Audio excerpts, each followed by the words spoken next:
Hi everyone, welcome back to the Social Media Derby. Got a great episode this week. Haven't got loads of football to touch on, but we've got Wolves versus Arsenal, 2-2 draw. You've got the FA Cup fourth round, which was obviously last weekend.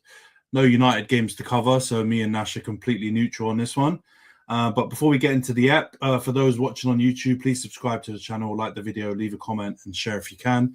And for those listening on Spotify, Apple, Amazon Music, any of the other podcasting platforms, please follow, give us a 5-star review. All of that helps grow the pod. And of course, our views expressed in this podcast are just for entertainment, don't reflect the opinions of anyone affiliated or organizations affiliated, all just jokes and banter. How are you, man, doing? I'll start with you, Razor, since you've played the most football out of any team on the pod. You doing all right? Yeah, man. Life is, yeah, I'm okay. Had to take some time away from the internet for my mental health. Yeah, man. We go again. Yeah. Big weekend game as well. I failed to mention that. We've obviously got the North London derby to preview as well. Massive game. But yeah, rough couple of days for you, man. After a good win in the FA Cup, which I know you went to see, I went to see, some of our other pals went to see, so that was good. But yeah, definitely not a couple of days for the Arsenal lot on the internet. Let's put it that way. A lot of memes going about, a lot of stuff. To be grateful, bro. At least your fellow Arsenal podders, maybe less so Johns, and most importantly, Kem's not on this pod because I think this would have been an absolute shite show if he was. But yeah, how you doing, Nash? Still reborn? Still sending Amrim to The Hague? You all right? And of course, and it's been nice not having United mess up my weekend or week. I've just been relaxing, watching other teams struggle, and then being in dire situations. I'm enjoying this little break. It's been delightful. Come on, bro. I'm annoyed that we don't have a match. We've been doing decently. Obviously, the West Ham game was a little blip, but yeah. So I don't know if I can. We're feeling ourselves, yeah. Like we can do something. Okay. 10 points. 10 points, isn't it? That's all it is, man. 10 points. But we've got another big gap coming, don't we? And I swear, like, is it end of this month or middle of March? We've got another 2-week break. So yeah, we're starving out here, man. We need more than 40 games next season. Come on, Carrick.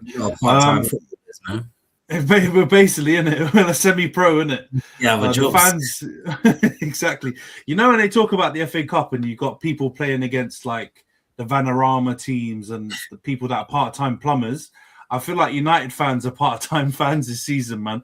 We're having to like take on other sports and other stuff because we ain't got enough going on. But Rhys, how you doing, bro? Your team also got a big win in the FA Cup. You doing all right? Yeah, man. Can't complain. Man and an agent at the same damn time, getting these wins. But yeah, man. Yeah, it's all good. It's all good over here. Yeah, man. I mean, Rossinia's kind of going under the radar. Quite a lot of wins, isn't it? Like, if you take that Carabao Cup semi-final out, I swear it's only one draw. All the rest are wins. So he's doing all right. But yeah, we'll get into Chelsea. We'll obviously analyse Liverpool as well. We don't care that much when Kem's not on, but we'll still cover them. We have to. But we'll start with Arsenal, obviously. I don't know if we can even talk about the weekend game that much after the midweek, Razor. I don't know what you want to do, bro. But we'll start with Wolves anyway. Let's get the anger out first, maybe, or disappointment. 2-2. You know why we need to talk about the weekend game, bro? Because it contextualizes this nonsense. Okay. We will. Let's start with Wolves first, yeah? Let's start with Wolves first, because ends 2-2. You're up 1-0 at half-time. Not the greatest game, but you started really well. Saka scores early from a great Declan Rice cross. The conditions are stinky. I swear it was like snowing at some point. It was proper British weather for February.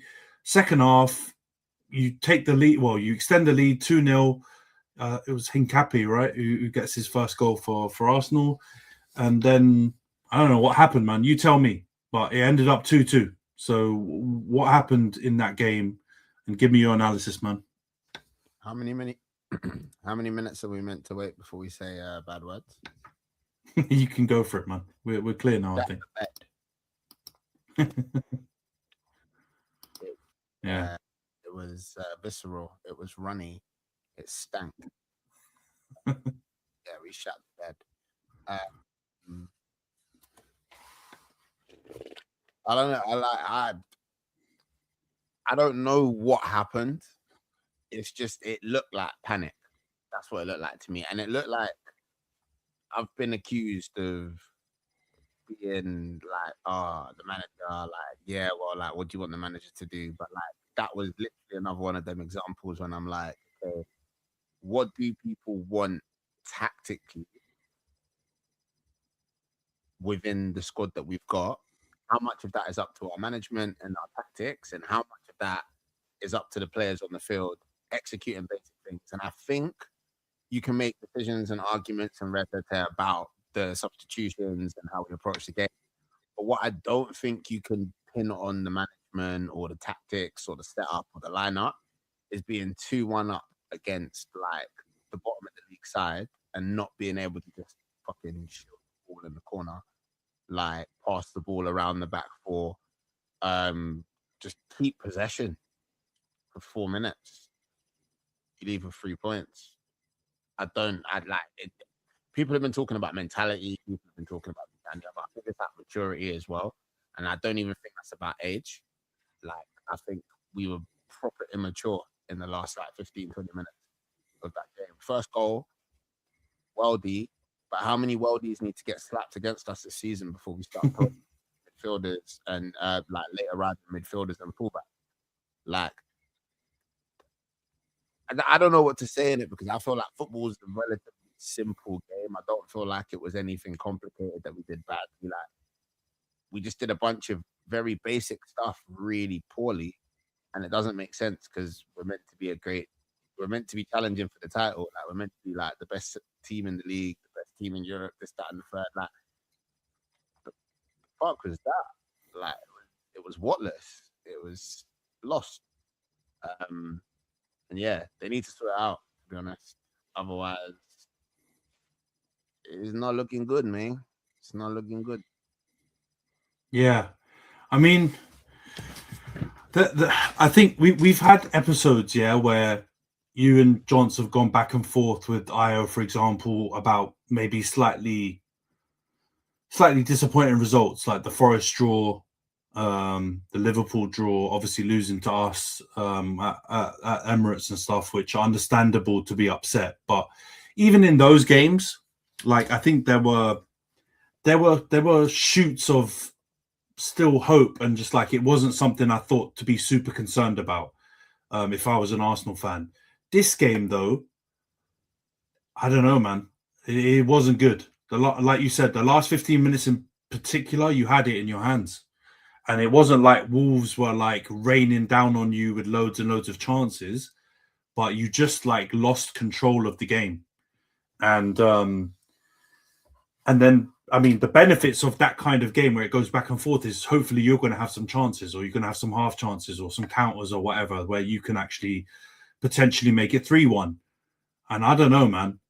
Those chances were just squandered, and then defensively just very shaky. I mean, that last goal is so uncharacteristic of this version of Arsenal, I think, anyway. Like, lack of communication. It might have happened once in the season before at Sunderland. I can kind of remember like a bit of a miscommunication between Raya and Gabriel for the Robbie goal right at the end, which weirdly is quite similar if you think about the result to this one, where you had it in your hands and you just had to see it out. But I think Sunderland are at least a semi-decent team. Wolves are crap, man. And I know they've had a bit of a renaissance recently, but overall they're not a good team, right? So you kind of gave them that draw.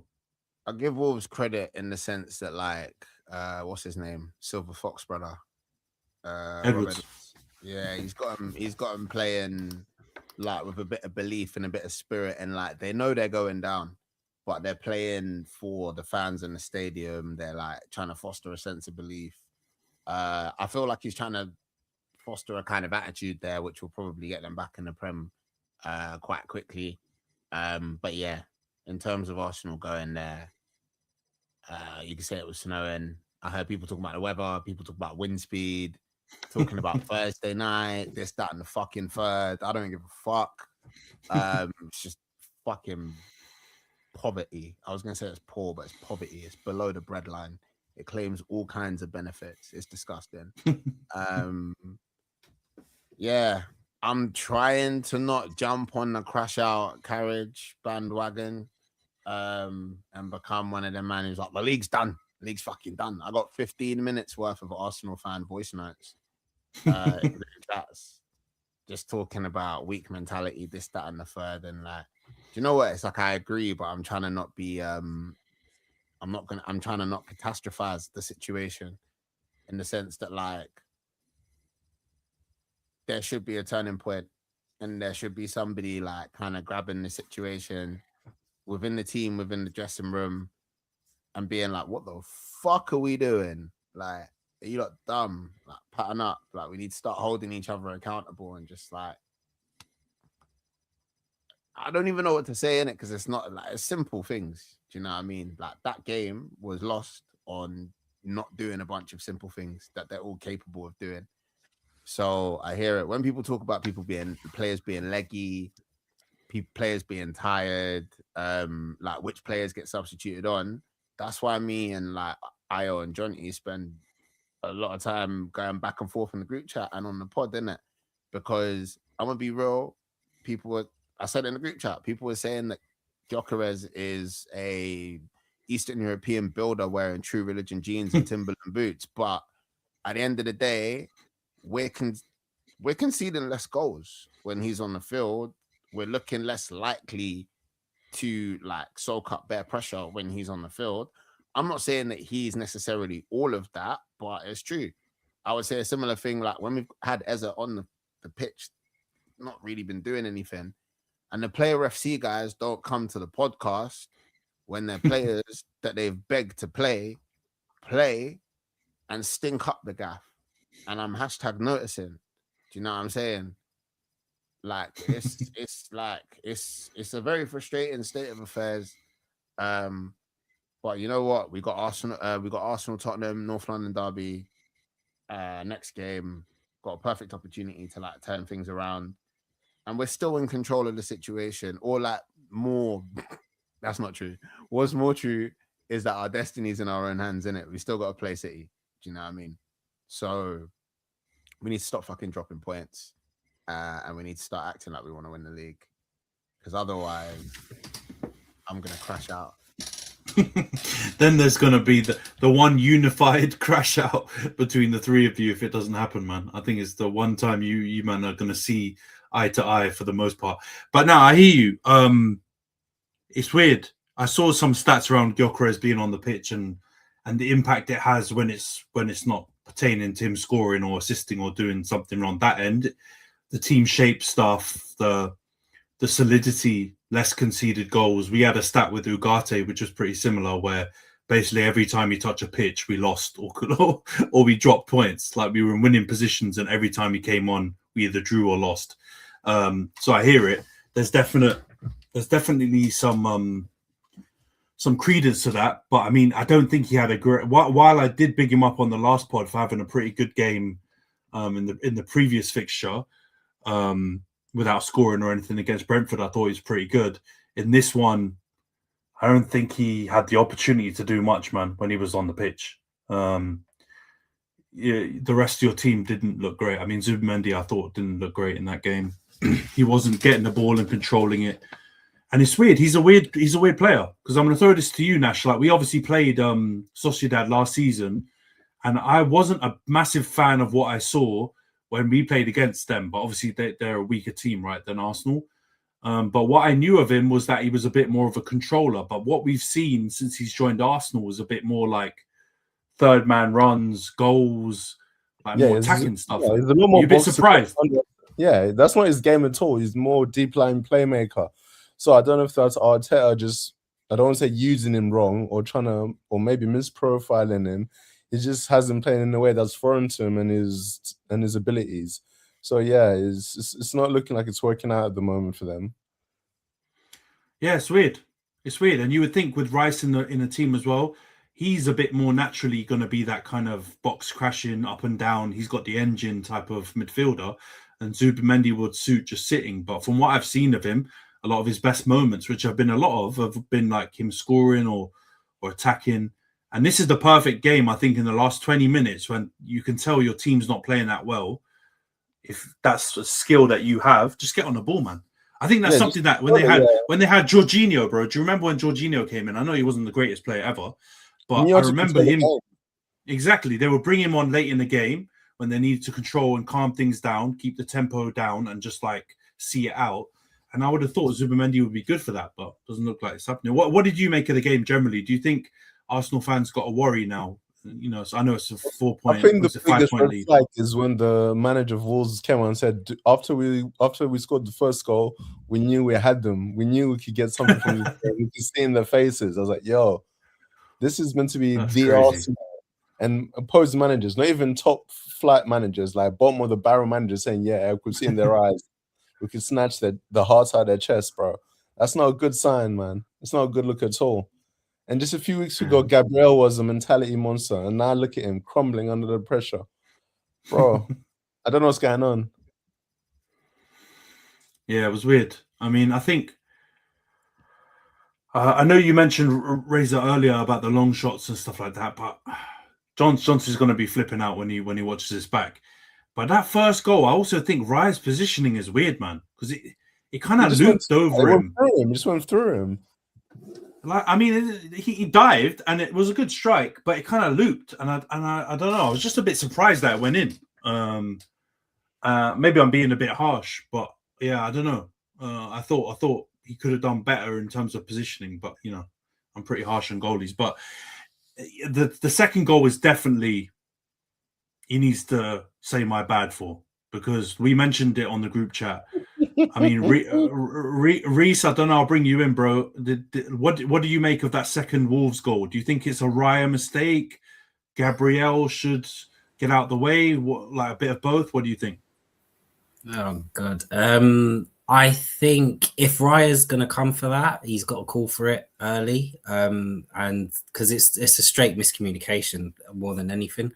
I think, yeah, a top defender in Gabriel, he's not going to come and get that if he knows his bearings and he knows that Raya's behind him. So I just think that's I probably would blame Raya because he sees more than what Gabriel would see. And if he's going to claim that, he needs to call for that. And Gabriel then needs to get out of the way. So, but yeah, in all, it was kind of a bit of a shambles, which you don't really see much defensively from Arsenal.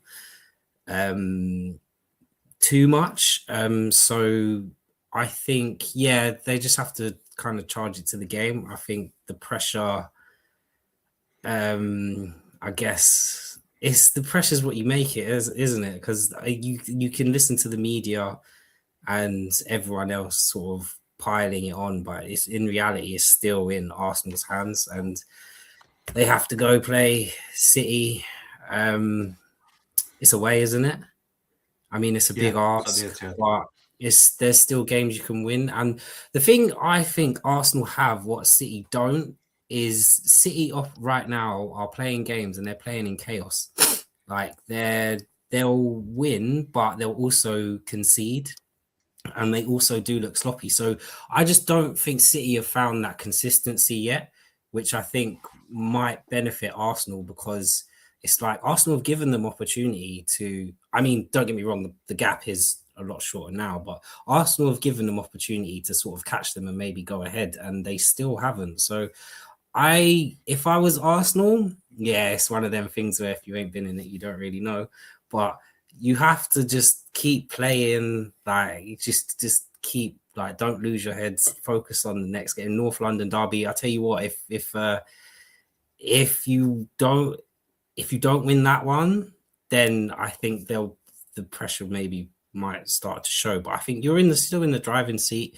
I think you were finding ways to win against you. I think the one thing I rated about Arsenal, which I didn't see a few years before, was that they're going about their business and winning games when, like, people might expect them to lose or fold physically, more specifically physically. Like Like they would go to a Brentford, they would go to a Southampton and struggle to get points.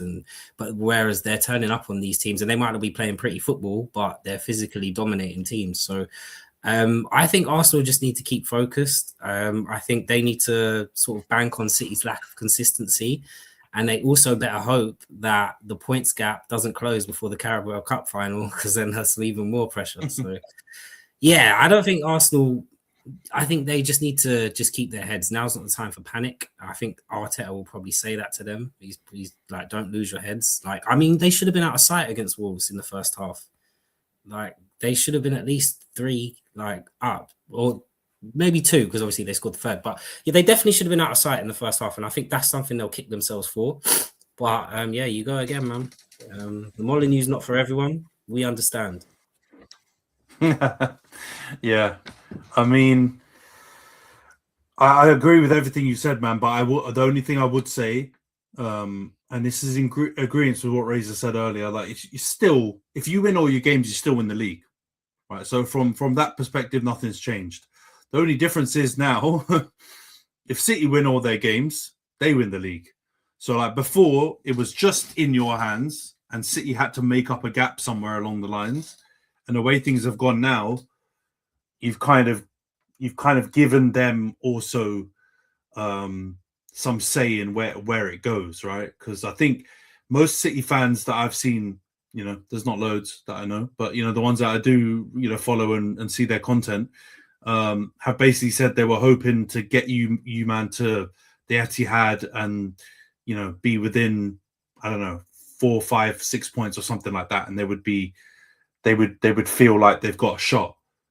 But if everything goes, you know, or you guys mirror each other's results, or they, you know, pick up the 3 points and then you guys just do the same thing as each other going up to that game, it will be 2 points, which is a bit worrying. But I mean, Rhys, have you seen these form guides? I know people are probably clutching at straws. I've seen a lot of people look at the form guides for the last 4 or 5 seasons, Arsenal and City in the last 12 games of each season. And in every single season, with varying levels, City have got more points than you in, you know, that final straight. Some seasons quite clearly, and some seasons by just a few points. Does that give you a bit of cause for concern for like Arsenal's late season form going into this title race? Lots of things about Arsenal fucking football club give me concern. Yeah, I do think that the whole like City are inevitable. I feel like that is a little bit overstated in the sense that like that City team do not exist in the same way that they did, and like as Rhys said, they have been inconsistent in ways that they haven't been before. They have been a little bit chaotic and missing, but they do still have players like Erling Haaland. Do you know what I mean? And they've gone and added to that with, take your fucking pick. They've added Semenyo, like they've added Gahey, like they've done. And yeah, okay, this is a bit of a tangent, but like I do always hear people are like, Pep finishes the season so strong, City always gets so many points. Like, go and look at some of City's January signings. Like, there's a reason why that second gear that they get in the season is like, wait a minute, what just happened? I thought we were meant to be tired. Like, so I hear it. They've done it again. It is a fact of reality. Do you know what I'm saying? But I have a little bit of optimism left in me. Check back in on Sunday evening to see where that is. Yeah, then the next pod, bro. The next pod is going to be absolutely berserk if you don't get the win in that game, because Spurs, we'll get into the preview a little bit later, but Spurs are in all kinds of pain. They're in real pain. The pain you're talking about now is a nice pain because you're in the mix. Spurs are in that relegation pain. So yeah, set out in the Prem since the 28th of December. There you go, bro. I believe stinking up to high heaven, and they've got Tudor to come in and do it. But we'll talk about him later.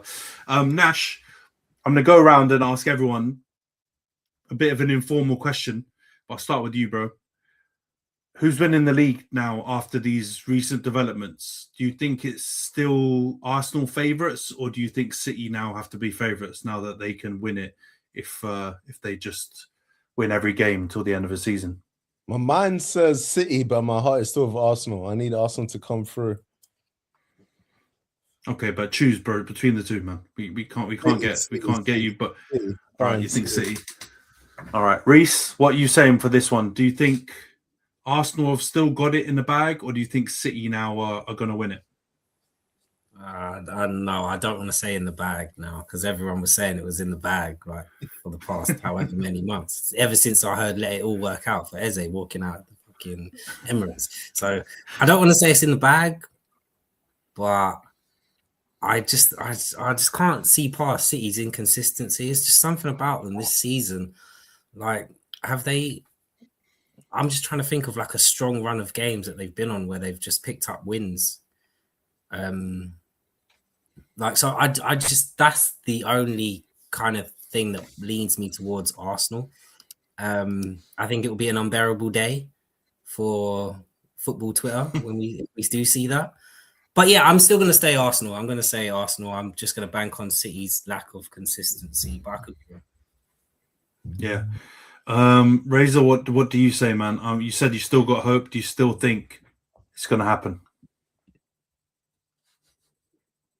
Yeah, I do. Because I'm an idiot. I have mental deficiencies when it comes to this football club. Yeah. For some reason, I have this vision of somebody like taking the team by the scruff of the neck and being like, we need to do stuff. We need to like I said earlier, like just holding each other accountable in it and like not fucking fumbling the ball in the bag. Do you know what I'm saying? But yeah, I on like a less hopium / copium level, I do agree with Rhys that like this City team have been inconsistent. They can be inconsistent again. They're not guaranteed to win every game for the rest of the season. Had you asked me 3 game weeks ago, do I think we're going to win every game for the rest of the season? I would have said, nah, there's probably going to be some shitty draws, a couple of games we should have won and we end up drawing, and a game or two that we're going to lose. We've just decided to get them all out of the fucking way in one go. So, you know, we'll see. But yeah, a little bit of hope. More hope than the online crash out committee. Yeah. I mean, that next pod with you, Johnson, and I are all on is going to be a madness. But yeah, man, I feel the same way Nash does. And it's annoying me because I wanted Arsenal to win this. If I have to choose, I've said it openly and take all the criticism from Kem. But these last couple games have shaken it up too much. And I think, and I hear what both of you lot are saying, both you, Razor and Rhys, are saying about City's inconsistency. But I think we kind of proved that out with the earlier statement about looking at City finishing the league strong and the correlation between the signings they make in January. Even last season, when didn't they have like a run where they lost 12 games in a row or something crazy, or like they had 1 win in 13 or something ridiculous? They still finished the season strong to get into third.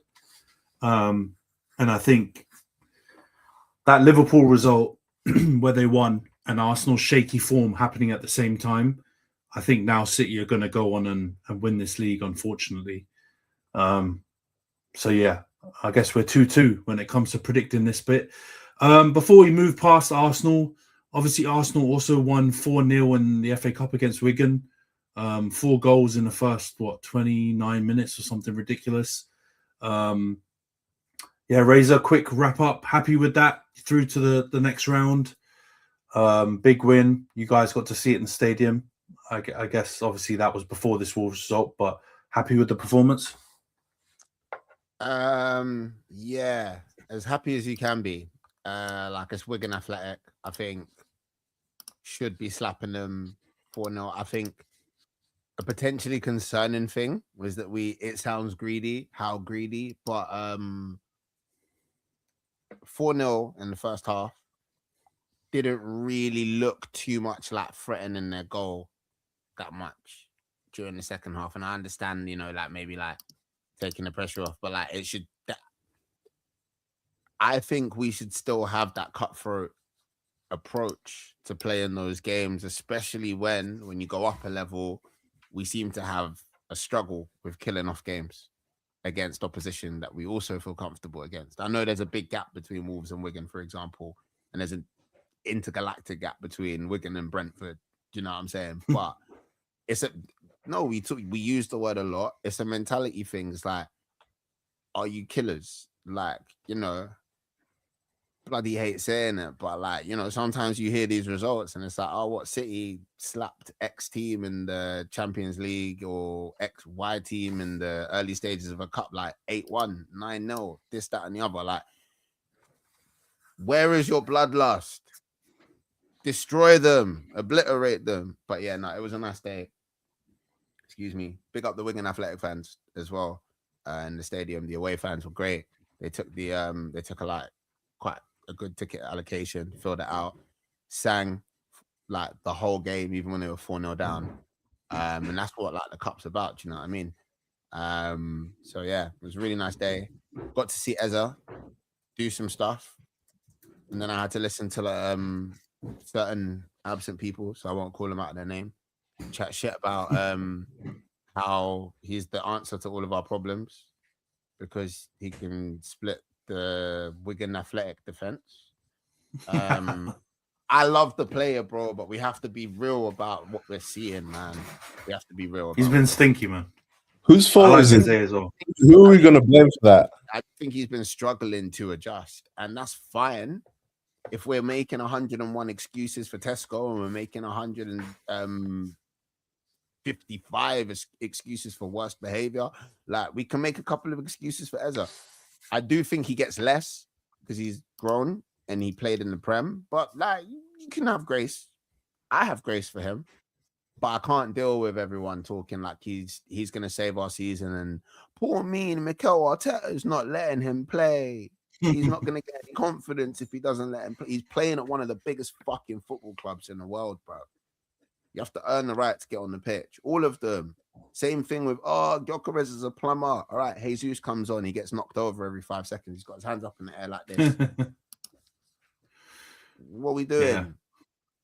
What are we doing? I hear you, man. I hear you with the Eze stuff, and I definitely agree.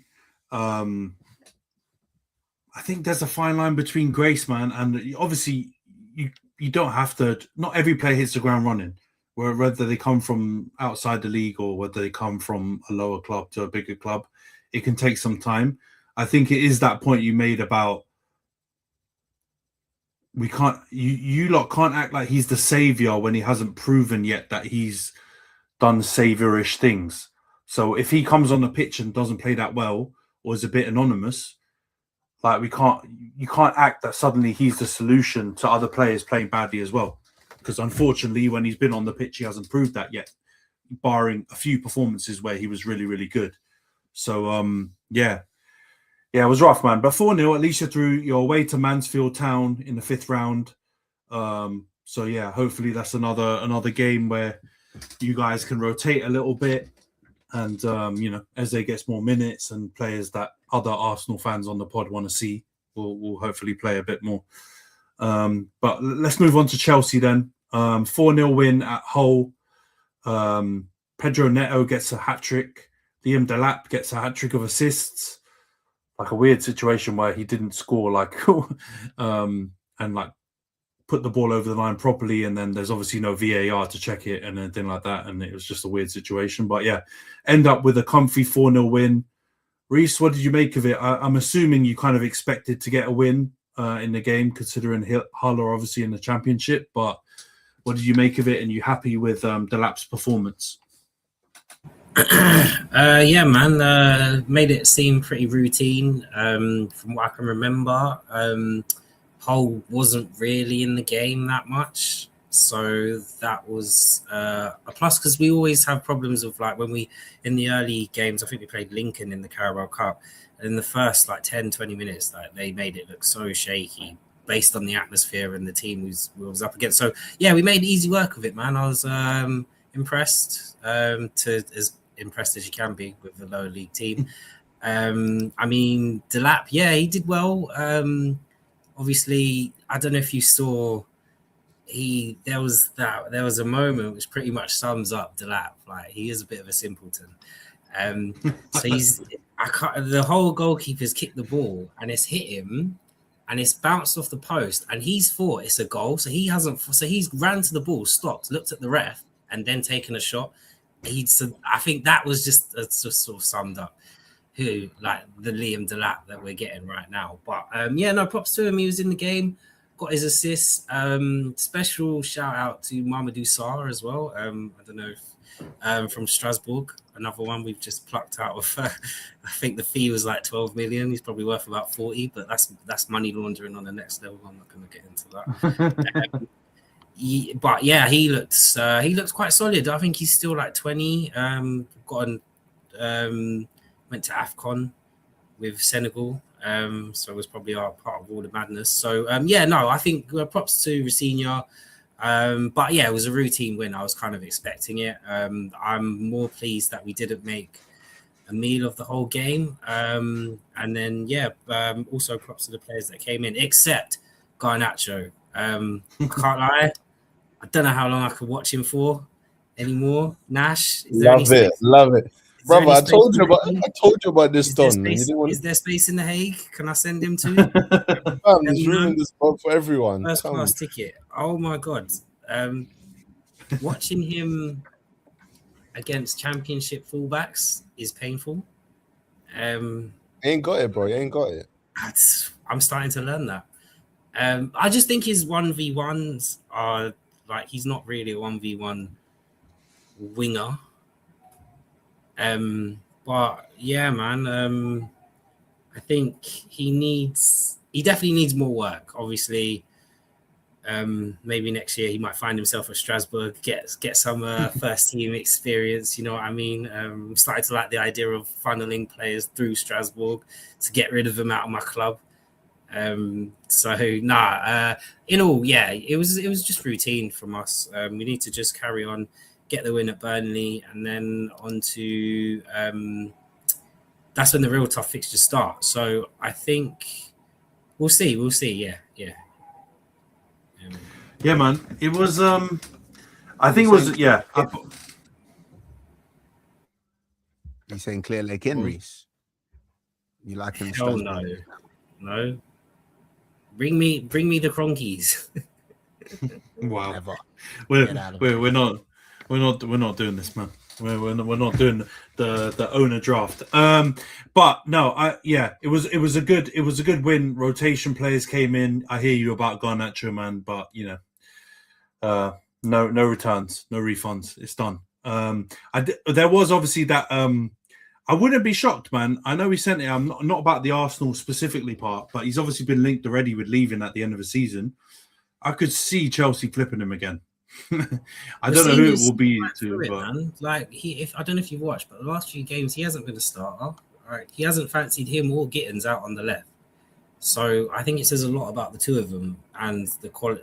That's nearly 100 mil on left wingers spent this in the summer for what? So yeah, I think Rafinha sees through that and doesn't fancy him. So yeah, flip him. Yeah, I wouldn't be shocked. I know you said it, but early season, to be honest, you went early on it, not really liking him.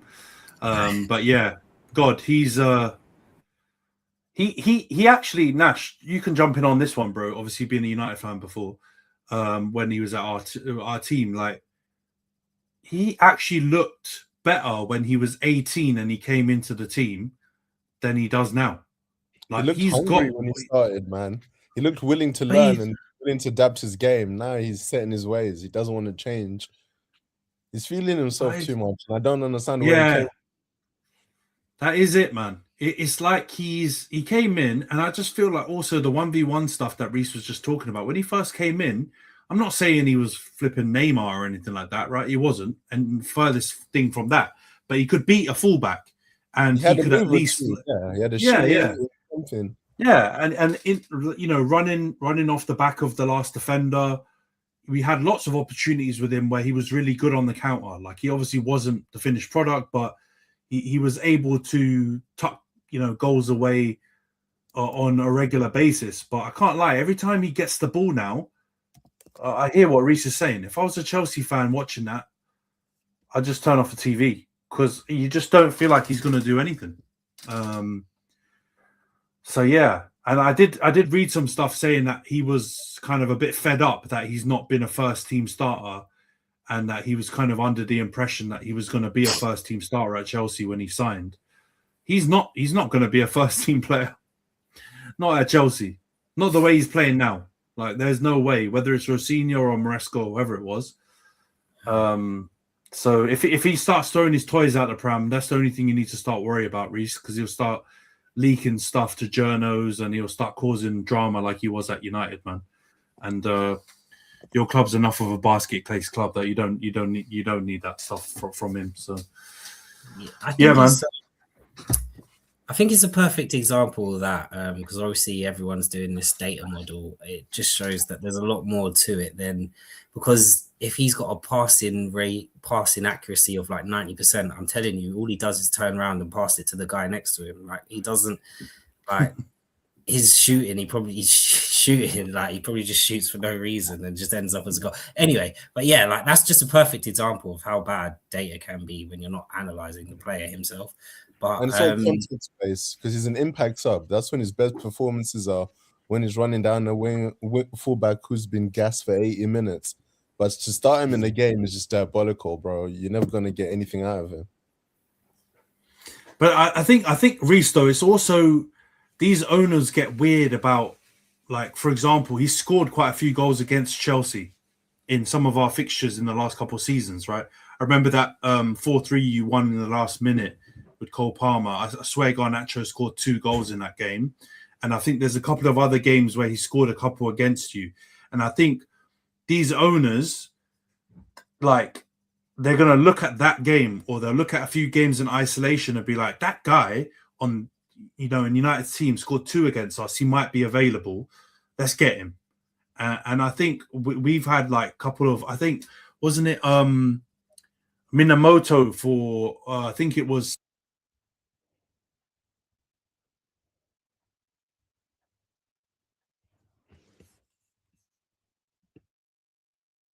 Minamoto? We're just experiencing some technical difficulties, and we'll be back. Do you mean Minamino? I presume so. What are we talking about? Mr. Bent. I know, drum roll. Trevor Chalobah? Who are we talking about? I was, my mic. He's lost. Bro, hear me now. My mic connected. No, I remember he scored a goal against Liverpool, Salzburg, and I remember Klopp came out and talked about how after that game he went to the board. He was like, if that guy comes available, we've got to go and get it. So I think these managers sometimes and these owners, if they have a bad experience against a player and they come available, they don't get it. So I think that guy probably plays a bit of that, because I'm trying to imagine his stats are amazing, bro. Huh? What? I said stop scratching the turntable, man. What happened? My audio on. Your It's audio cutting out. sounds, it's sounding like your brother right now. Yeah, man. iOS and Johns. Let's move on to Liverpool then. Liverpool win 3.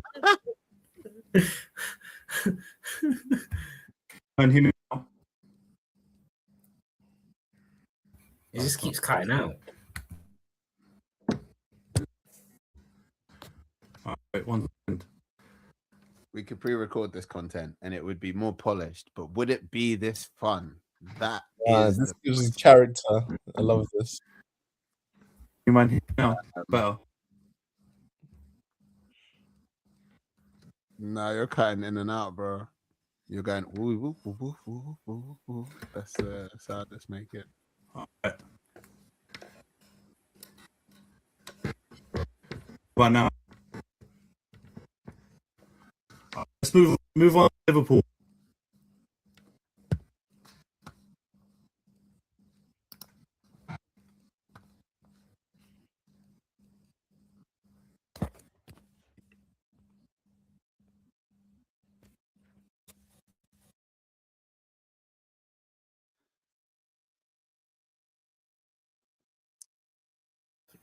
So this Liverpool game. I did not watch it because Of course I didn't watch it, man. I'm not watching that stinkiness. they were playing Brighton, I and think I did catch a little bit of it. yeah, It was that long ago. I just don't like both their kits, man. It's just that petty. I'm not trying to watch that on my screen. it visually distressed you. No, man, it just looks gross. 3-0 though. Strong win. Brighton are terrible, man. Brighton are having a shinky. That's what they get for doing my boy Baleba like that. They didn't do anything to him. Holding him to ransom.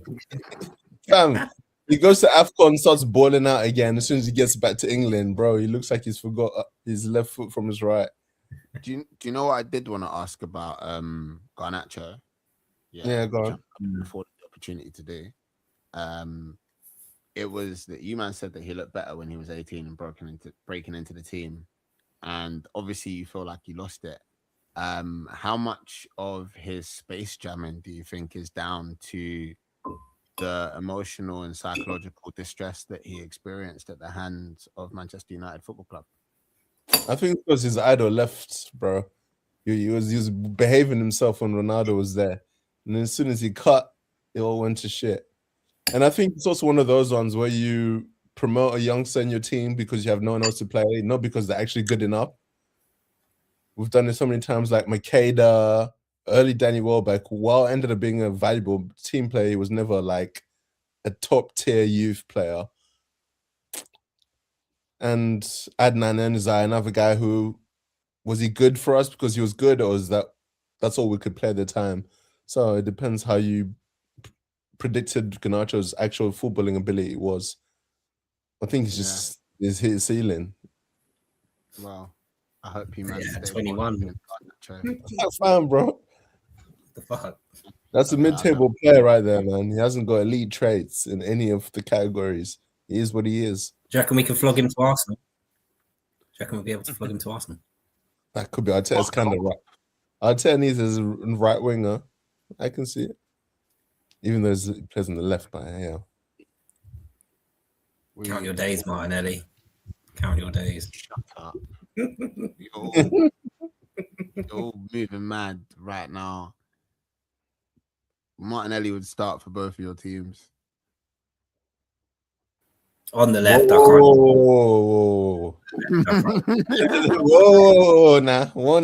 whoa, Nelly. I don't think you'd start for us right now.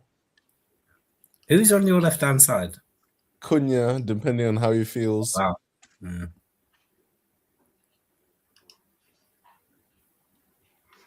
So what I said. You with us, Ant? I don't know. Can you man hear me now? Oh yeah, much better. Hey. All right, we're back on track.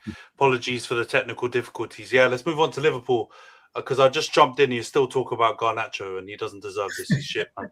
All right, let's go on to the. Go on. I don't. Like we didn't want to leave you the conversation. Like we didn't want to leave you behind. And B, I personally did not watch the Liverpool game, so I would have just been here saying shit for the sake of hopefully upsetting Kem. Yeah, I mean, 3-0 ended. Salah got goal and assists. Szoboszlai scored. Curtis Jones scored. Brighton, I think, rotated the team as well heavily. I can't lie and say I've watched all of Brighton's Prem fixtures leading up to this, so I imagine they rotated pretty heavily. But yeah, Liverpool routine win. Maybe one of the better performances I've seen from them recently, to be fair. But Brighton were pretty poor. I'm not going to lie. So it's hard to tell if it's one of them games where Liverpool were really good or Brighton were really bad.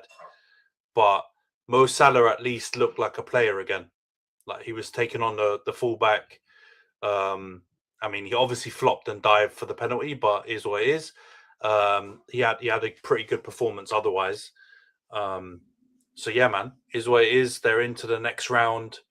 I think they've got Wolves away. And obviously we didn't talk about Chelsea. Chelsea got Wrexham away. So yeah, all three of the teams actually got pretty nice draws. But yeah, Liverpool. I have to admit, I was disappointed with Brighton, man. I was hoping they were gonna repeat what they did in the round before against us, but they didn't turn up. So it is what it is. Liverpool go through, and yeah, let's see if they can keep the performances going.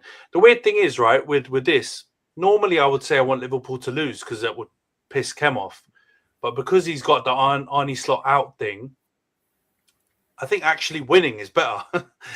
if they keep winning some games and he stays in the job like when Ten Hag was doing it before, I think that might be the better outcome. But yeah, they've obviously gone through as well, and so yeah, all three teams left on the pod that were in round 4 or through to round 5. So let's see how it goes. But let's move past Liverpool then, and let's go on to special. Normally, when we have special segments, it's like something interesting to talk about or fun or positive. But obviously, we had the Champions League games this week, playoff round. Big incidents happening across a lot of the games, but the biggest one definitely involving Vinicius Junior and Gianluca Prestiani in the Benfica Real Madrid game. Ends 1-0. Vinicius scores an unbelievable goal to win it. Celebrates the goal as he normally does, dancing and doing his usual samba flair celebrations. When he's kind of coming back to the centre circle to kick off, he has like a couple of words back and forth with Prestiani, who covers his mouth, and then Vinicius goes to the referee, and we have to add allegedly in claims and all this kind of stuff because we don't know if it's proven yet, but says that Prestiani called him a monkey, I think 4 or 5 times. Mbappe's come out after the game and basically reiterated that and said the same thing. Apparently also said some Benfica players also heard it and mentioned and talked about it. I mean, I don't know if you man saw the match after that. The fans went mad as well. Apparently there were chants in the stadium coming from the fans as well. And obviously this whole the racism row that often occurs in football came back. So yeah, I think we have to talk about it on the pod, even though we don't talk much about European football because obviously it's a big thing in football. But yeah, Nash, I'll come to you first. What do you make of the situation, and how do you think we do something about this? Because it commonly happens, man. It happens so much across Europe and other parts of the world, especially with black players, but also Asian players and different players of different ethnic backgrounds. How do we stop fans and players doing this kind of stuff? Leadership, man. Because we have a distinct lack of leadership at the top of the game, whether that be managers who are cowards, who hide behind empty platitudes, or whether it's the actual foundations themselves who don't want to ruffle any feathers and want to sweep this under the rug. It's a distinct lack of leadership at the top. For example, what we saw from Mourinho, disgusting. After all the amount of black players who's ridden and died for him, you would have thought him of all people would know better. But no, it's just disgusting, man. No leadership at all at the top in this game. And I don't see how that changes. Because this incident will be swept away within a month or two, and then we'll just go back to what we've always gone back to. Yeah, I agree, man. I think thing that we should also add is obviously after the match, there were different statements and stuff from different players as well. And Jose Mourinho came out and really shifted the focus onto Vinicius Junior's celebration. Yeah, and pointed a lot at kind of Vinicius antagonizing Benfica, pointed to how, you know, Benfica can't be a racist club because their greatest ever player was Eusebio, obviously, you know, one of the greatest players and also a black player. Yeah, a lot of weird comments. But Razor, what do you make of the incident and also those Jose Mourinho comments? Because I mean, Jose in this group chat and in this pod gets a lot of love from us because he's obviously been an amazing character, but this was a bad move. Yeah. Fuck Jose Mourinho. And fuck this idea that you can do anything that warrants you being racially abused. And I think like Vincent Company, Yeah, that was brilliant for him. Yeah, he did a great job like speaking to the press on the issue. And he kind of said, and I understand because of Company's profession and position that he couldn't say it in those terms, but like the vibes are very much like, how dare you use someone like Eusebio to make like your point when that was a black man existing in Europe in the 1960s? Who could get lynched? You know what I'm saying? He probably didn't have the opportunity to speak out or even react in the way that Vinny does. He probably didn't even have the opportunity to express himself in the way that Vinny does. And it's crazy that like not only can something like this happen at like the highest level of the game in Europe, but like essentially one of the biggest names in world football can be a witness to it and talk on it, and you can have someone of Jose Mourinho's stature saying things like this. And I think it's time that like something, when we talk about what can be done, I personally don't know what can be done from like a player perspective. I think like the time of having an expectation on players to kind of sort this is like, you know, it's ridiculous that was even a perception in the first place, where we're analyzing like reaction and provocation or whatever like could happen, because it's just like, bro, man came to work. Like he came to work and someone called him a monkey. It's mental. And we need to start docking points. We need to start relegating clubs. And I'm not talking about just like, oh, go down a division and work your way back up next season. Like, nah, like start next season -20, nigga. Like, start there. That's where we need to do it. We need to ban fans from stadium. But the problem, like Company said, is across Europe, these people, like, institutional racism exists, and it doesn't just stop at a football association. And there are people who run these organizations that don't care about these things because they hold similar views to the players and hooligans and fans that make these noises and throw these banana skins. And it is wider than Europe. Like, it's not just like a Europe or UEFA problem. Like, we saw it in AFCON. Fucking Moroccan fans were throwing banana skins at like West African players. Like, we see it across football to black people, even in like Latin America and stuff. And honestly, it's something that needs to be dealt with by like football organizations from the top up. Like, it needs to be punished like in the severest of terms, because otherwise nothing's going to change, and kind of fucking sucks. Yeah, man, I agree with everything you said, dude. Like, and in the group chat, we've obviously got, it's become a football group chat now, mostly because of this pod and everything that we chat about in there. But we've obviously got, you know, our brother Gutham in there as well, who's not really a massive football fan, asking us questions about what they can do and blah blah blah. And a lot of the solutions make sense, but a lot of the things are what players have tried, and it doesn't really stop anything. So I don't think we need to put any onus on players, man. It's not about, like, you know, in terms of like the group of players and not isolated people. The governing bodies, the clubs, they all need to take proper action and take a stand against it. Rhys, what do you make of it? Huh? I said none of the clubs will vote for it though, because they know their fans are racist. So if you agree as a body, oh, we're going to dock you 10 points for racist outbursts, and you know what your ultras are like in the stadium, you never agree to that vote, because you know you're going to get banged every single time it happens. So yeah, the clubs are never going to. Such a problem around Europe as well. It'll be difficult to, especially in Italy, Serie A, bro. They're all like that. This is how they roll.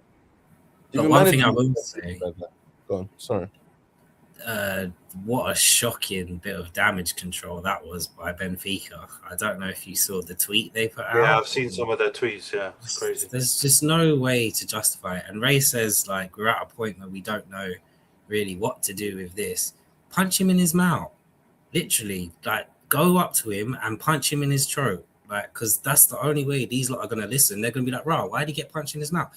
Because he's racist. But nah, I think at the end of the day, it starts from the top. And I mean, as much as I love Mourinho, and I do think he was more leaning to the side of maybe defending a young player that plays for him, but there's no justification for it. Nothing kind of warrants.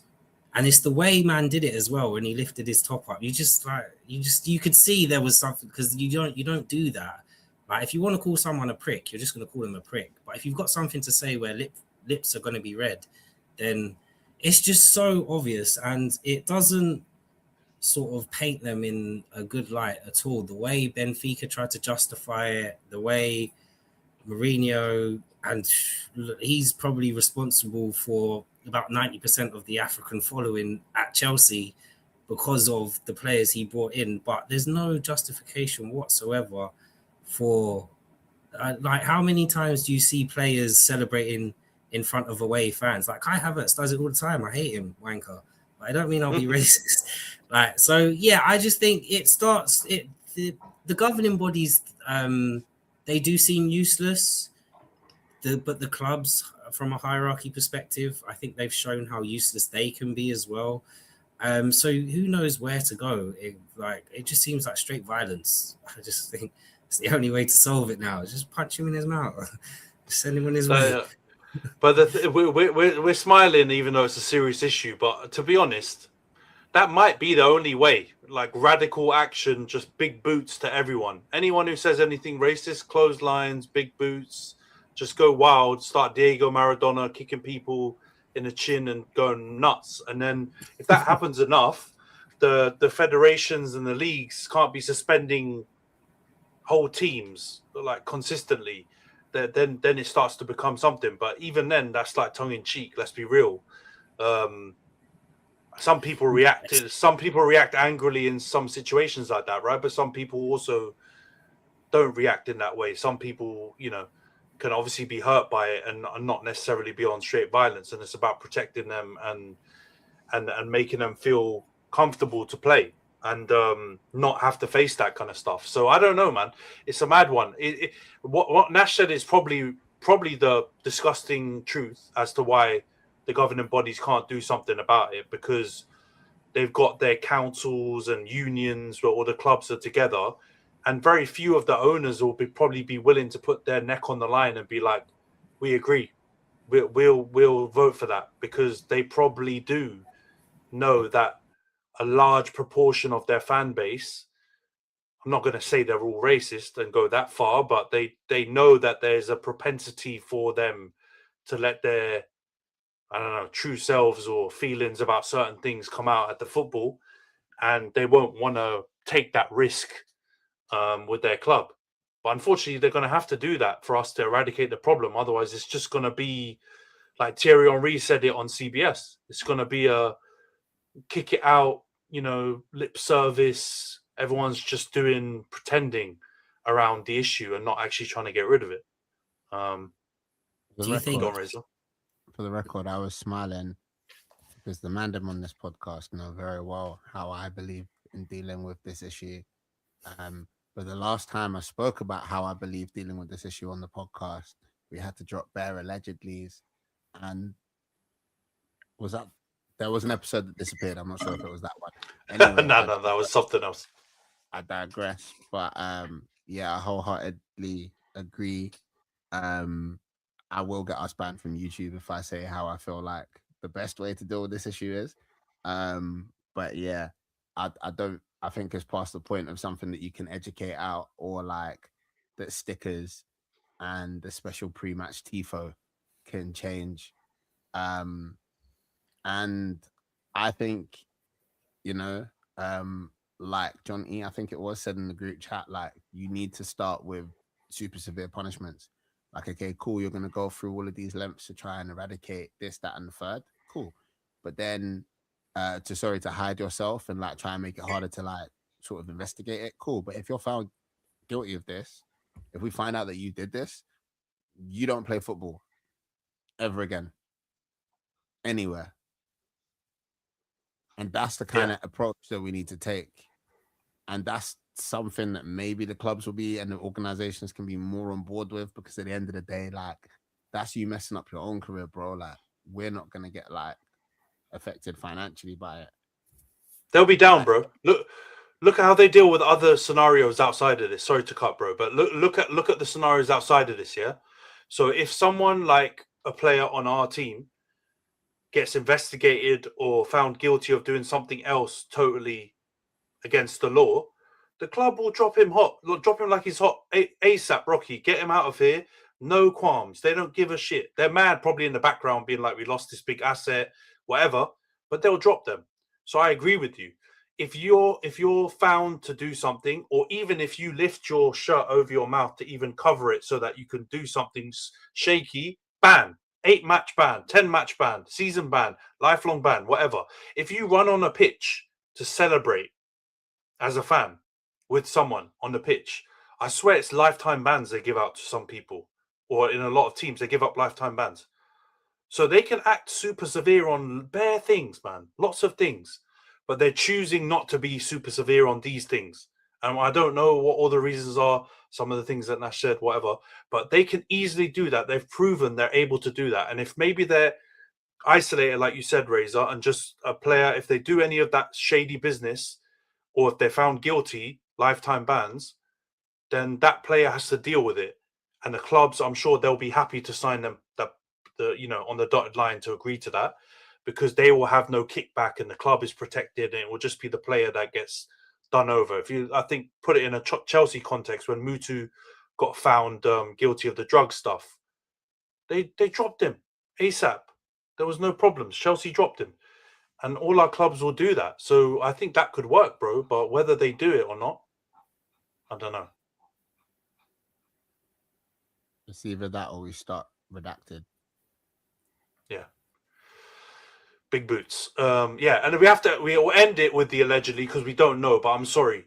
I even feel comfortable not even throwing allegedly around too much with this case, because of course nothing's been proven. But I think I watched the ESPN FC thing, and Shaka Hislop was talking about it, and he works on like kick it out campaigns and supporting FIFA and stuff around racism initiatives or kicking racism out.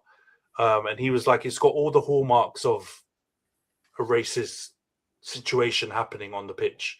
Everything that you saw added up to be that. So let's be real.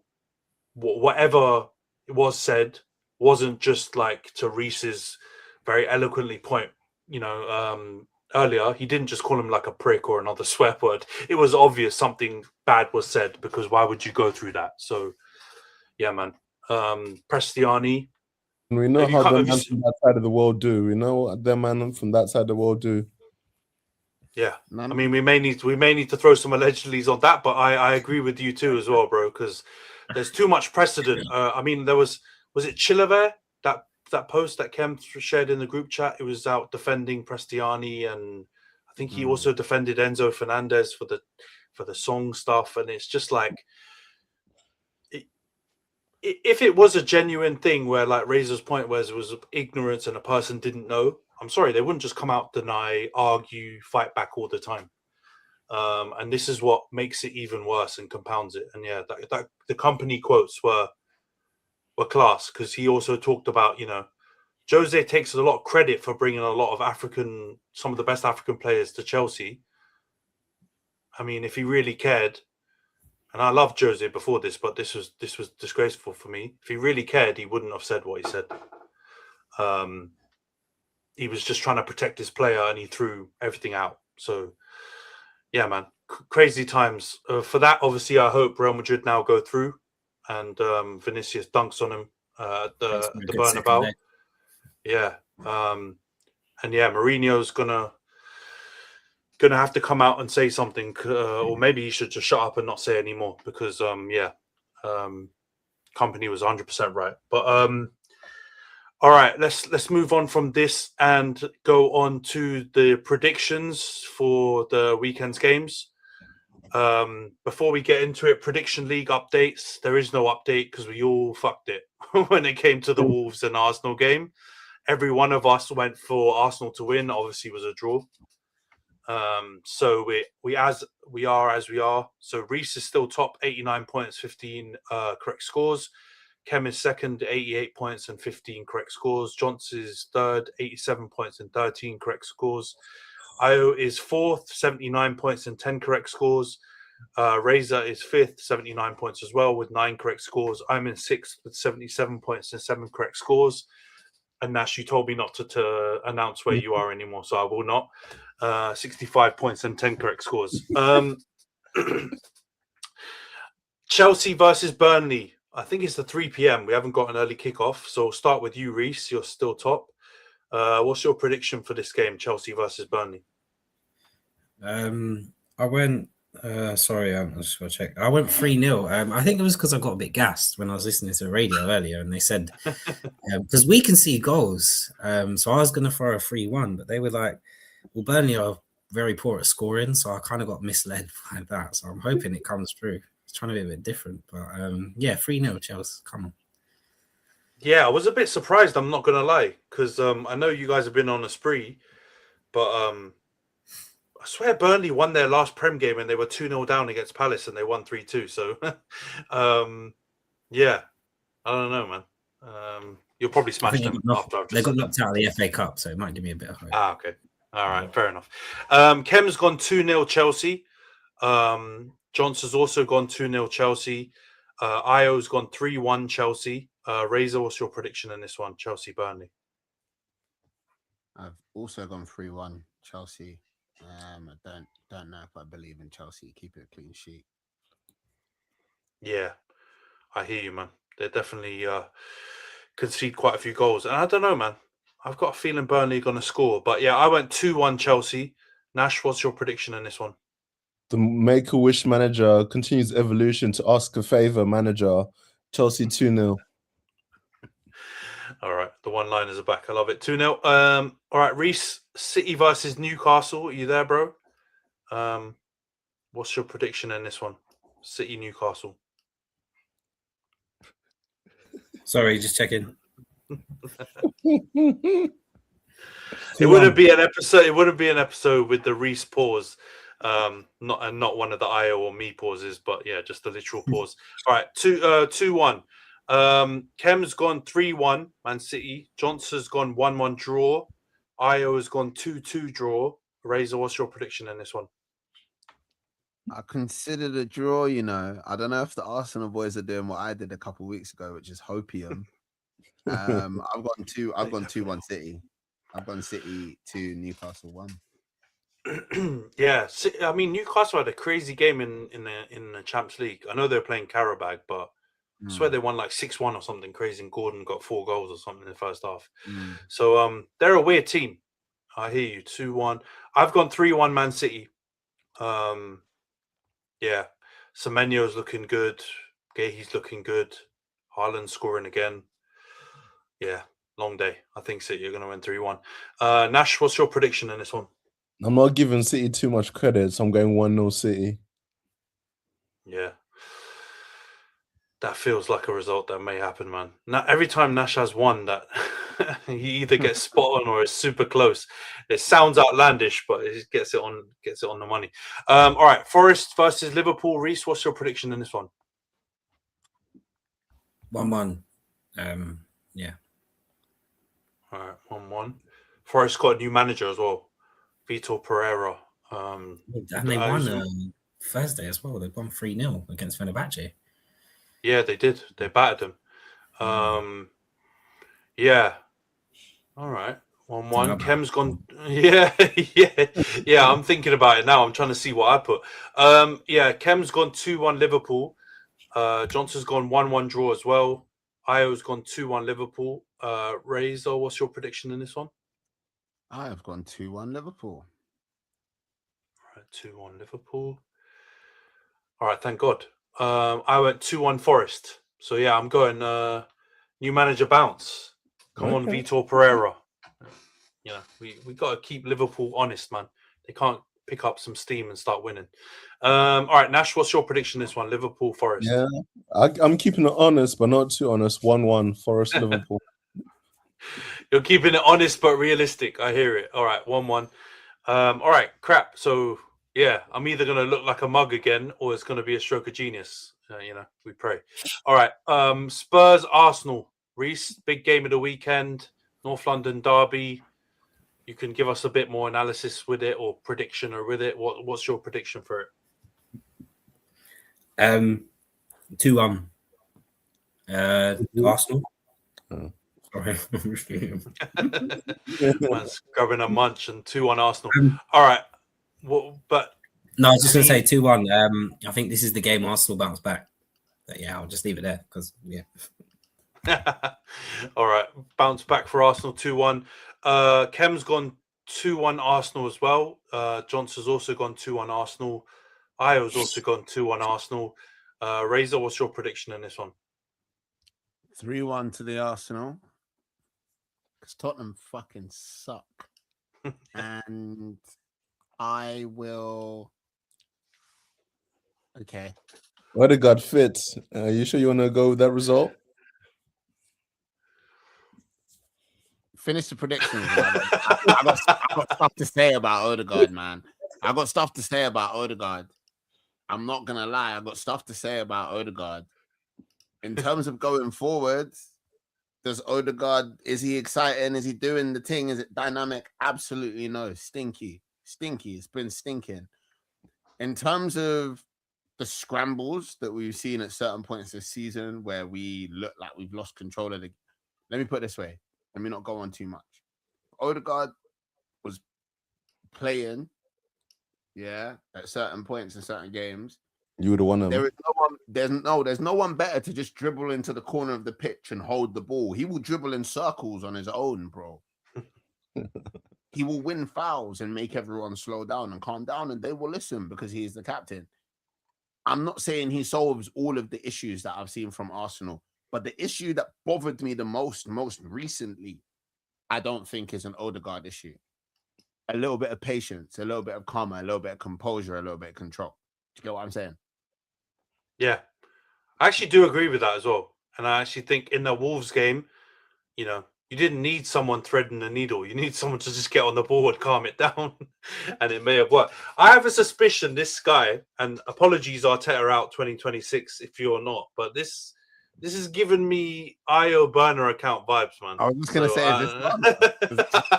because if this is IO, bro, top tier. Because he got the Henry profile pick, and you know we had the Henry thing with him the other week. It smells a bit fishy, man. But yeah, you've gone 3-1, yeah. Okay, what's my prediction on this one? I think I went 2-1. Yeah, I went 2-1 Arsenal. But you know what? I wouldn't be shocked if this was a draw. I don't want it to be because I want Spurs to go down. That would be fucking hilarious, man. But I think this two-door guy, I don't know what to think about him, and that makes me. You fucked up before that. He's a useless manager, man. They said he's like the Sam Allardyce of Italian. Bro, he was at Lazio, Juve, all these clubs, man. 4-4-2 specialist is shit. Bro, this is the thing. I looked at his managerial record, and yeah, it looks bad. It looks really bad.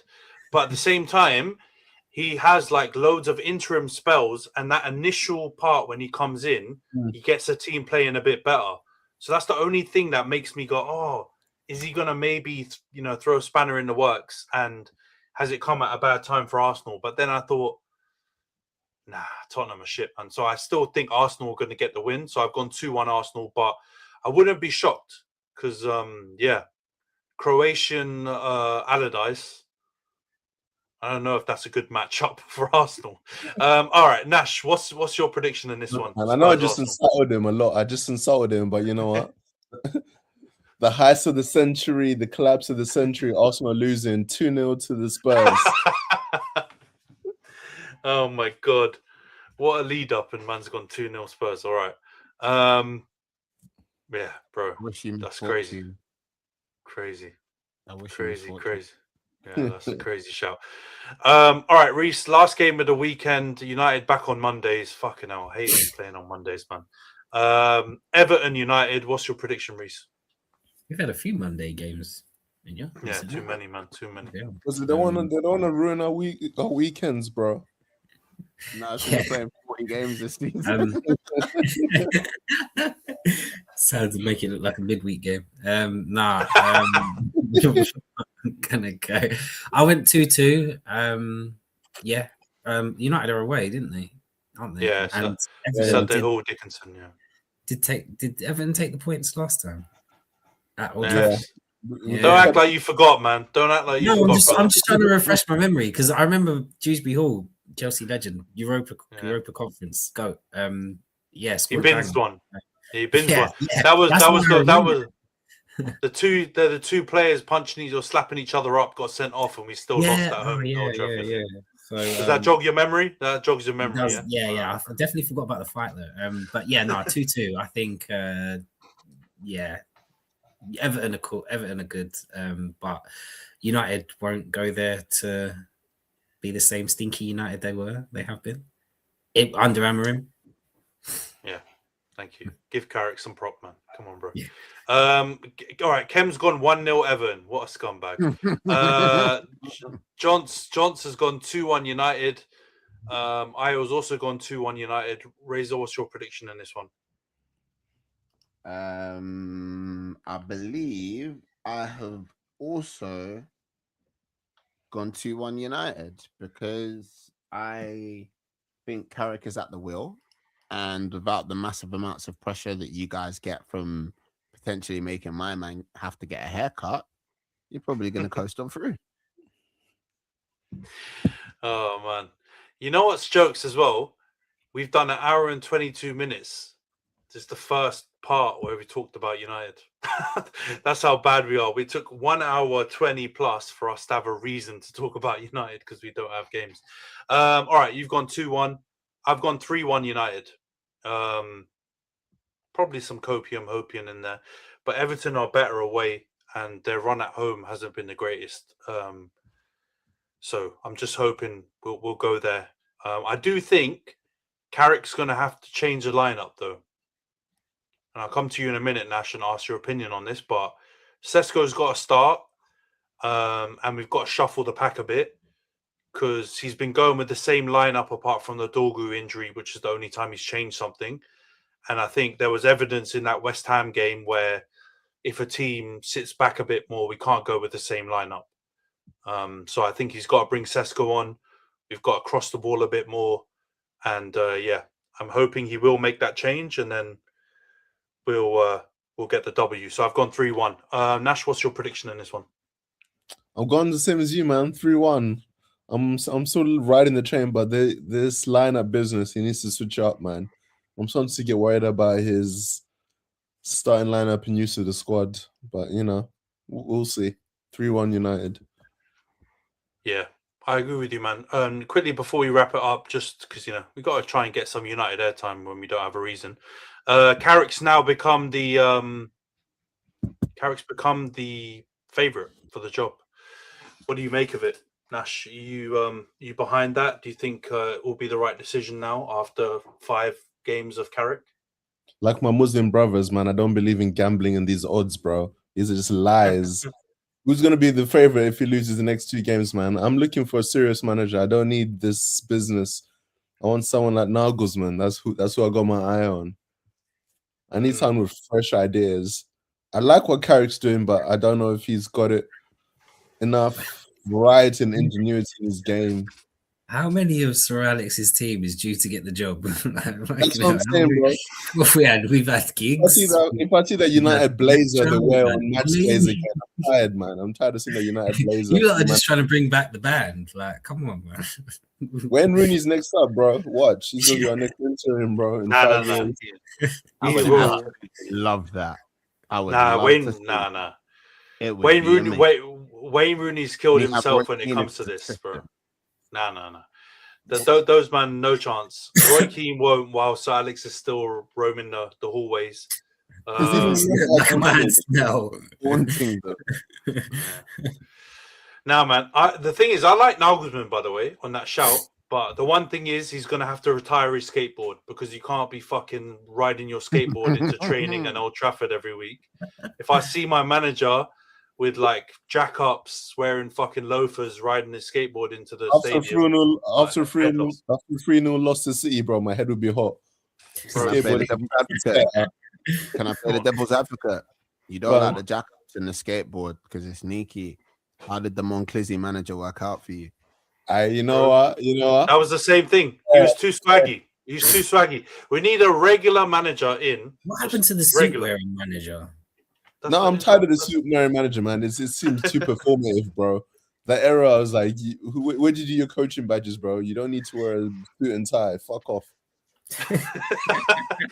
Oh man, your peers wearing trainers and a jumper. Don't piss me off with a suit. You're trying too hard. How do you man feel about Glasner? Nah, man, that's dead out here as well.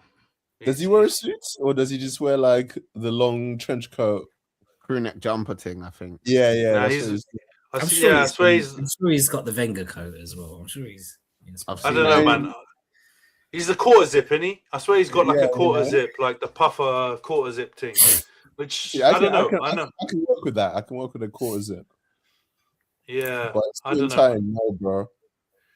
If Palace keep up this form, he's got absolutely no chance because they're stinking it up. So I don't know, man. I think Glasner's a result of someone that's lost all complete enthusiasm for the job, which is reflected in the kind of work he's putting out for Crystal Palace, because last season he wasn't doing this.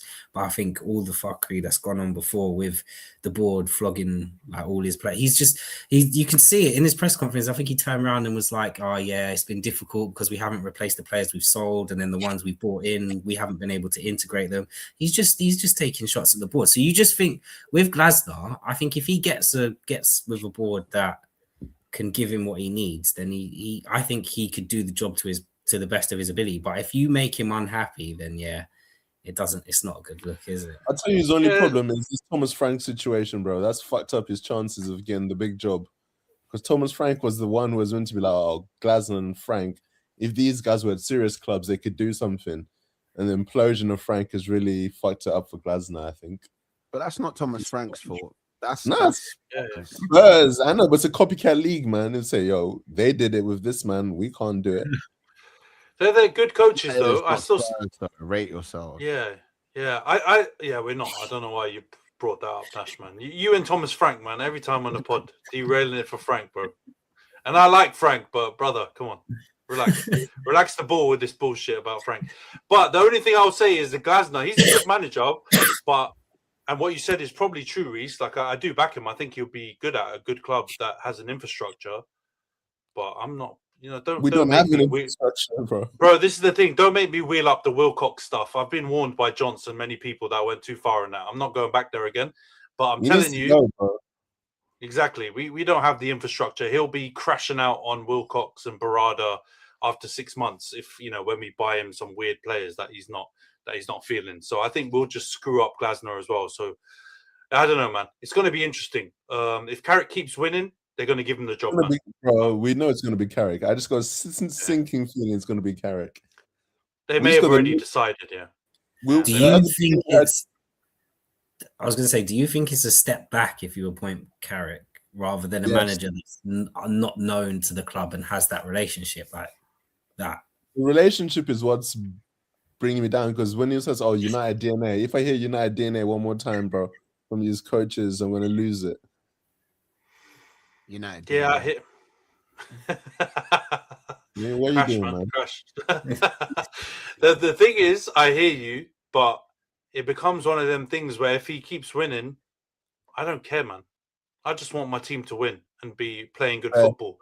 And if it's Carrick that's doing it, or if it's fucking Glasner, or if it's, I don't know, Mike Bassett, I don't give a shit. Just bring me a manager that can do it, and then I'm all right. And what I've seen of him, super small sample size, he's doing a decent job. If he carries it on until the end of... Yeah. But, bro, you have to remember he was also assistant coach there for a good while. So it's not like he's like completely foreign to it. He's had a job. Obviously Middlesbrough, you know, it's even worse than Spurs. So, you know, you can't really use that as a good judge. But from what he's done while he's been in the chair, in the hot seat, he's done well. So let's see, man. Had to try and crowbar some United chat in there because, you know, we ain't got matches to talk about. Yeah, I know. Thumbs down, thumbs up. We'll see. But we'll wrap it up here. Before we log out, obviously, don't forget to subscribe to the channel, drop us a like, leave a comment, share the video with your mates or anyone who you know loves football. Also, if you're listening on podcasting platforms, please follow, give us a 5-star review as well on Spotify, Apple, Amazon Music. And yeah, tune in to next week when we review game week 27 or 26, you know, whatever FPL says, and go through the North London derby. And yeah, we'll catch you guys next week. Take care, everyone.